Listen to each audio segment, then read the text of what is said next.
think I want to be cozier. Just a sec.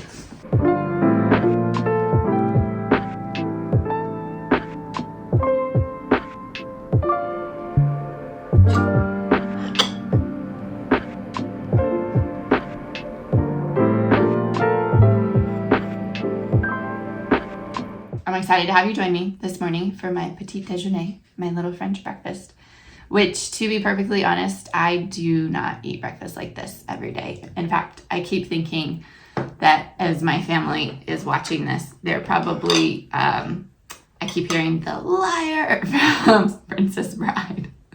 In my head, they're like, you don't drink coffee in the morning. This is not your norm. And it's not. But I am modeling a little French breakfast here. We can talk about what it is, what it's not, and most importantly, the principles of a French breakfast, which can be applied no matter what you're eating. So, what is a classic French breakfast? It's pretty minimal. It's coffee for sure. If you're very French, it's probably coffee and a cigarette, which I'm not doing. But coffee for sure. Sometimes that's it, just the coffee. But if you're going to eat something, then you're also eating bread. I have like a fruit and nut bread here, but most likely it would be baguette or maybe a croissant. That's it. There's not that much more to it. In terms of food, at least. They're not doing cereal. They're not doing eggs. They're not doing like this big, expansive pancakes, French toast, hash browns. We do breakfast much bigger in America than they do in France.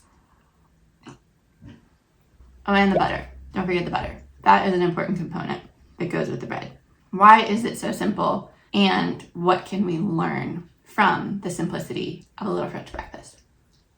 Number one, I think one of the beautiful things about French food in general, but this applies very specifically to the way that they do breakfast, is the mixture of pleasure and practicality. We've got some carbs, we've got some caffeine. Both of those things are going to help us get the day started. And who doesn't love a warm beverage, a hot cup of coffee, and freshly baked bread? Those two things are inherently pleasurable to consume, and in this case, they also have a practical application. The French also aren't spending a lot of time around the breakfast table. I think there is an element of convenience to the way that they do breakfast. It's just getting your day started, then you're going to work, you're going to whatever else you have next. And that's okay because they are going to take a long lunch break and they're going to have dinner around the table, most likely with friends or family. With some of those basics in mind, what are the principles that we can find in our little French breakfast that we can take with us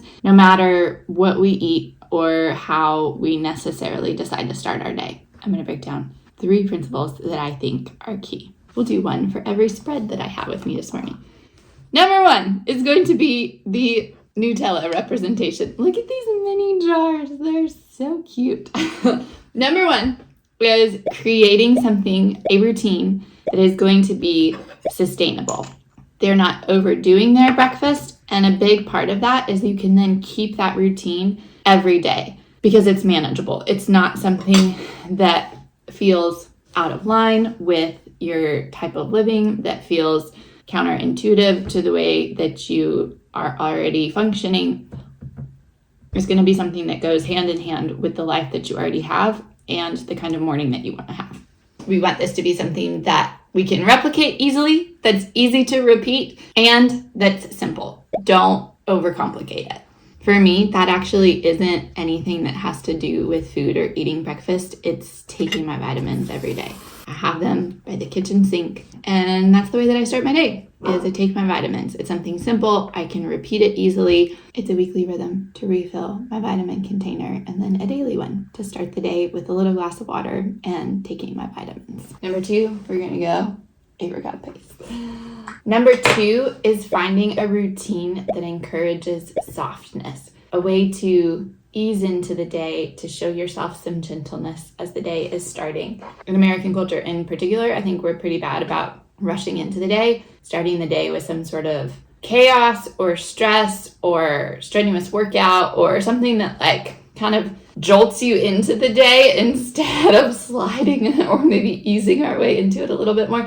So part of why I think a petit déjeuner is such a pleasant way to start is that it encourages you to just tend towards a little bit more softness, to show yourself that it doesn't all have to be hard. It doesn't all have to be harsh. We don't have to start with the busyness. We're looking for something that allows you time, even if it's a short amount of time, to show yourself kindness before the rest of the day gets rolling. So for me, that also actually has nothing to do with food.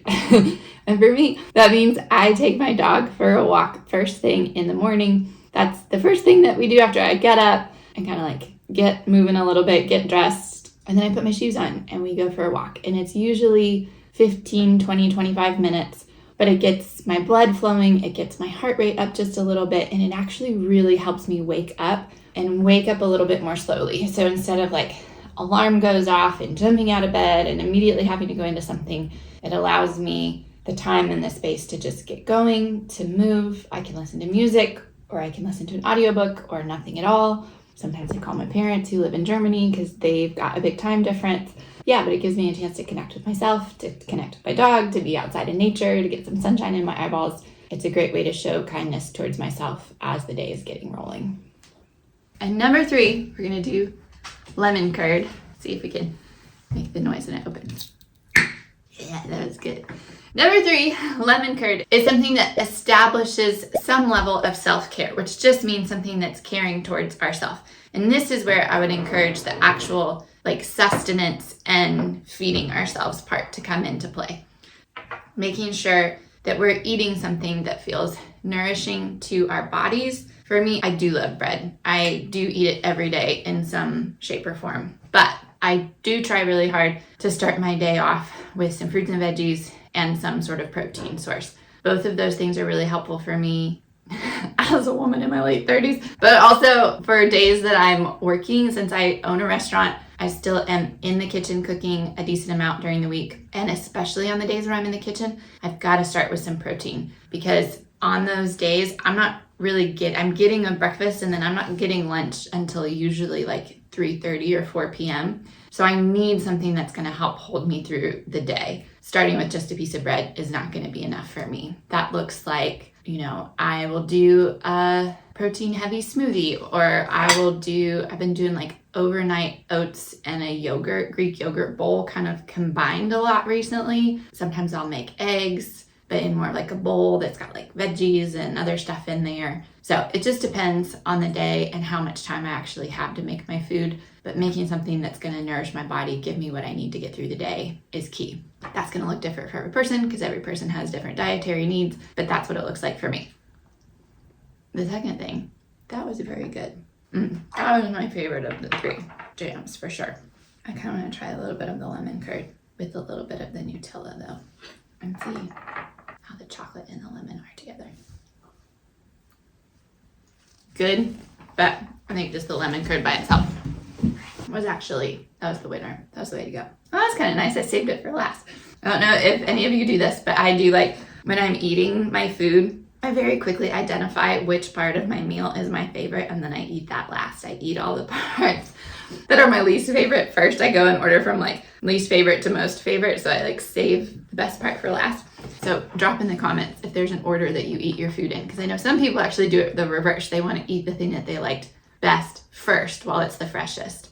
So I'm curious if you have an order about how you eat your food. Anyways, the second piece of that equation is food that also nourishes your mind, your emotions. Food is really impactful on how we feel. And that's another thing that I think is clearly represented in the way that French people eat food and including how they eat their breakfast, is that they're starting with something that's going to feel nourishing to their souls and not just their bodies, which I think is a really important, powerful component of food that we, at least in the States, oftentimes neglect and leave out.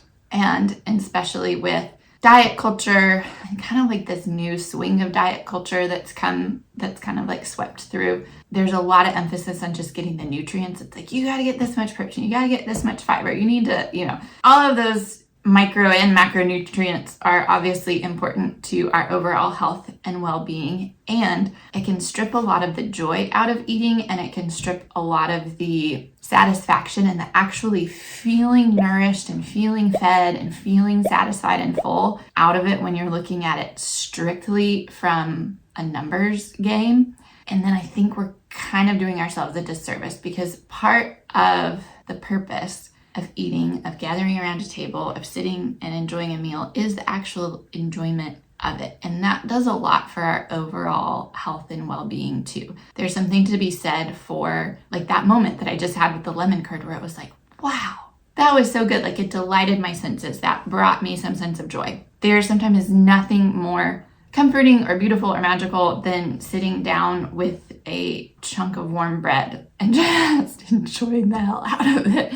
We can't necessarily do that maybe all the time with every piece of food that we eat, with every item. Like sometimes it does just need to be functional, but we need to make sure that we're incorporating those moments of just pure enjoyment into the process of eating, so that we're reaping the emotional stabilization aspect of eating into our life and routines as well. That being said, I gotta go in for a second bite of the lemon curd and see if it was just as good as the first. No. Yeah, just as good. So those are my thoughts. What a French breakfast is, it's something that's simple. On a practical level, a French breakfast is bread, butter, and coffee, and that's it. On a spiritual level, a French breakfast is something that establishes a routine that's easy to repeat, that encourages softness at the start of your day and a time for you to be kind to yourself. And then thirdly, it's something that nourishes you, both your body and your soul, so that you can start your day feeling a sense of rejuvenation, a sense of feeling refreshed, and knowing that before anything else happens, no matter what life is going to throw at you today, you've taken time at the very beginning to take care of yourself. That's going to be it. I'm going to eat my last couple bites of bread. I'm going to get on with my day. I hope that this video has given you just permission and a moment to pause, to enjoy a quiet moment with yourself. Thank you for also sharing it with me. I appreciate you being here. Next week, or next video, whichever comes first, we're going to be walking through how to make a quiche. So if you want to take kind of the French breakfast and then bump it up a little bit and actually create something that's a little bit more substantial to eat, that's going to be the next video. I'm going to walk you through the process. I'll go from there. Alrighty, talk to you soon. Talk to you soon.